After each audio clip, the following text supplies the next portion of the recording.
Hey there, this is Matt with State of Flux, here with a review for Cobra Kai Season 6, the finale, thus far, of Cobra Kai and the Karate Kid universe. That will change in just a few short days with the release of Karate Kid Legends, but until Legends are born, this is it. And as a conclusion to all things Karate Kid, it's pretty fantastic.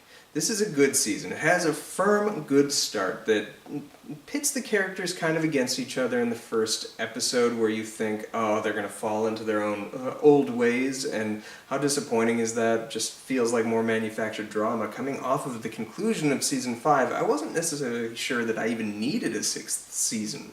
I know they set up the Sekai Taikai, but I didn't necessarily need that explained. The destruction of Silver seemed to be all that I needed.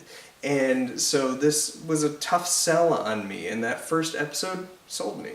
I thought they were setting us up for like kind of more of the same, and they subverted. By the end of the episode, the characters demonstrate how they have improved as characters. They don't slide into their former selves. They acknowledge that within them that makes the audience think, yes, maybe they're going to slide to their old ways, but they show growth. And I loved that. That was fantastic. The whole start of Season 6 is really quite strong.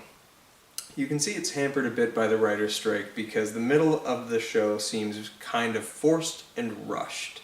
And the middle of Season 6 does get a little rocky.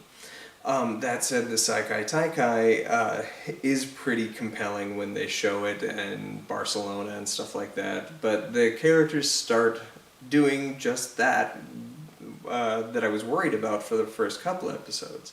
And it's kind of a shame because the growth that you were seeing from these characters established is pretty great, even when they throw some pretty massive curveballs.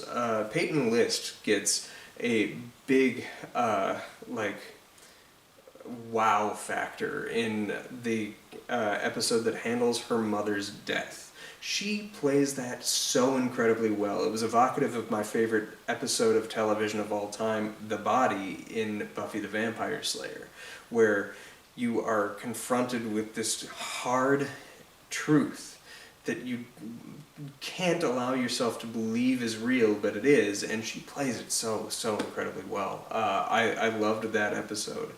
But that leads into the Sekai Taikai, which is, well, neat, full of contrivances, and it feels in many ways like Mighty Ducks, D2 Mighty Ducks, where you're going off and seeing the big bads from all around the world, and they're all so much stronger, and you're the true underdogs and all that kind of stuff, and it's like, whatever. It's done well, but that itself has a pretty shocking conclusion.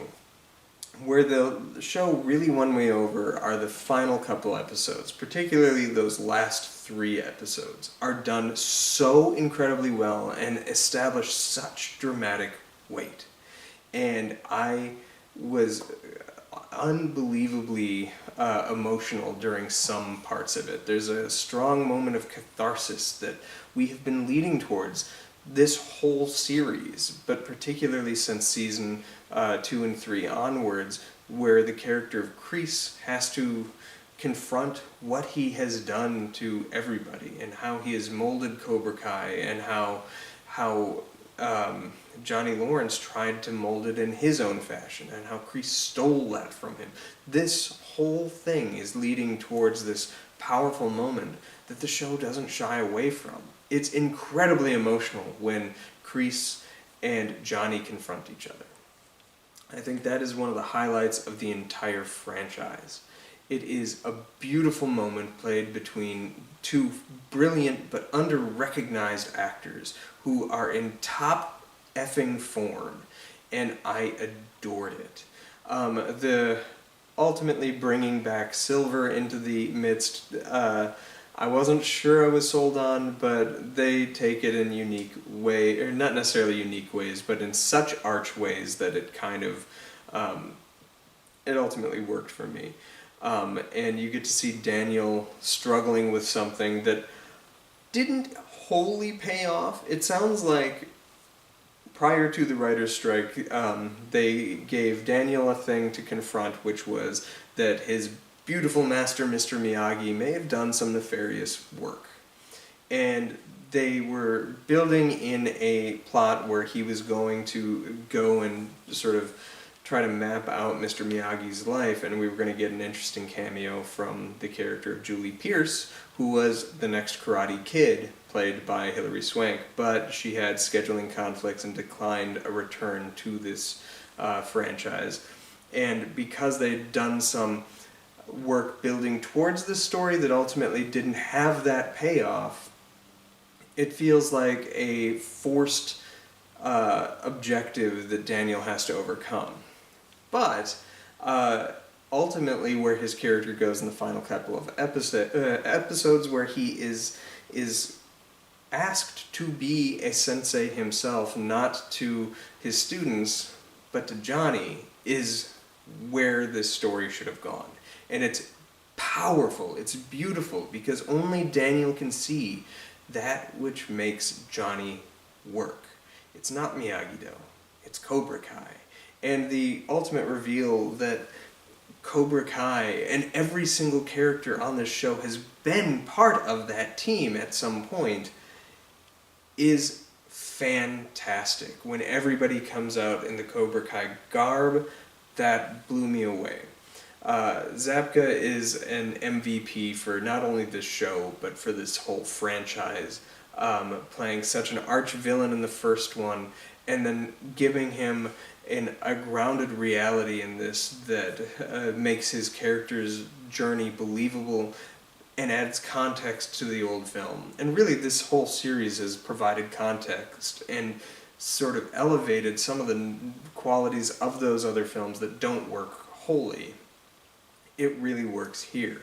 There is a couple secret surprise cameos, the biggest of which is Mr. Miyagi himself, which is done hit or miss, but there are one or two moments where it really does work in a pretty compelling way and get me a little choked up. I enjoyed that, but the other aspect of this show that this show has always been good at showing us is the kids' stories. And this new generation of kids are fantastic. I've mentioned Tori and Peyton List's excellent performance, but all of them, every single person across the board gets a great moment to show what they have done, even down to like Dimitri and stuff like that. You get to see their growth. Dimitri has an interesting character arc. I like where it goes in the back half, but Hawk is the only one that kind of gets a muted performance this time, not because of the actor, it's just I feel like they didn't know how to juxtapose so many different characters in the Sekai Taikai, but he even gets some cool moments. Really, it is your main four that really steal the show. Xolo Miradueña, I believe is how you say his name, is fantastic. You've spent so much time getting to know Miguel, and he takes full command and ownership.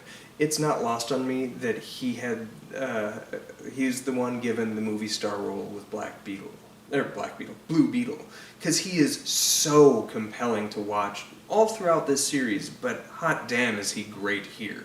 You see that, and the intercut of his final fight with all the moments in the series that shows you how he was ready for it is great. That is powerful visual storytelling, and I adored it. My favorite character has always been Samantha, and Mary Mouser is so good here, and how she embodies one of the aspects of Miyagi-Do, which is the choice of being of fighting.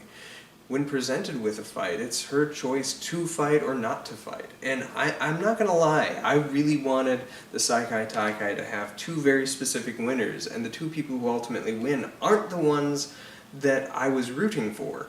Yet, I'm completely 100% satisfied with both who won and who didn't win, because the story was written in a way that made it work. Tanner Buchanan as Robbie also is an MVP of the show. He is so good in how he balances, and you've seen him grow and change throughout this series. All four of the main kids, Tori as well, they've done a great job. All of these characters seem human. They've all been arch and villainous at some point throughout the series, and they've all been grounded and layered with real, true humanity, and like that virtue of goodness all throughout. And I think that's what the show does, is it recognizes that the Karate Kid franchise as a whole is very arch, and it's over the top, and everybody's obsessed with karate, and they make jokes about it.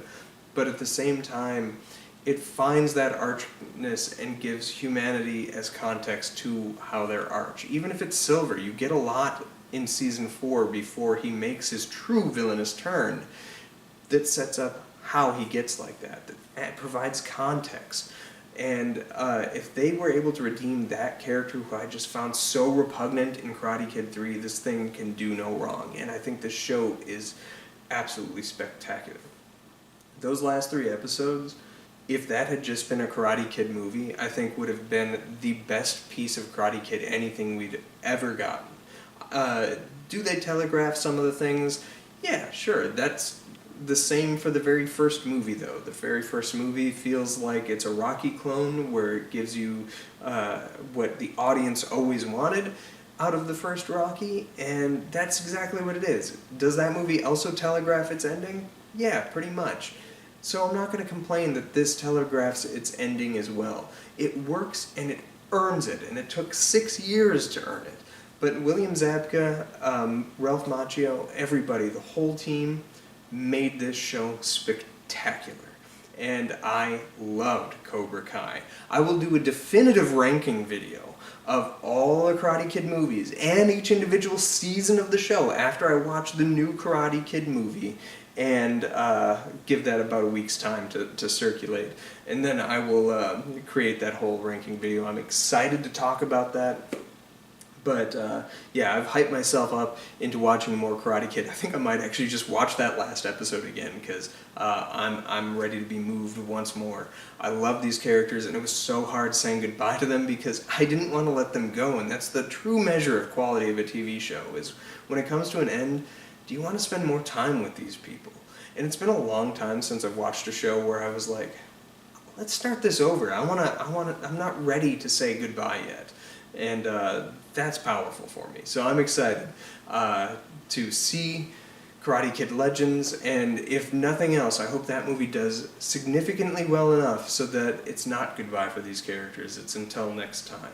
Because I want to see a little more with Johnny and Samantha and Robbie and McGill and Tori and Hawk and the whole team back together. As well as Stingray, my boy, Paul Walter Hauser. You're a godsend. Not enough of this show this season, because I think you were probably filming something else. However, your one scene, you take ownership, my guy. Thanks for watching. Let me know what you thought of this show in the comment area down below. Stay tuned for my review for Karate Kid Legends coming soon, and peace.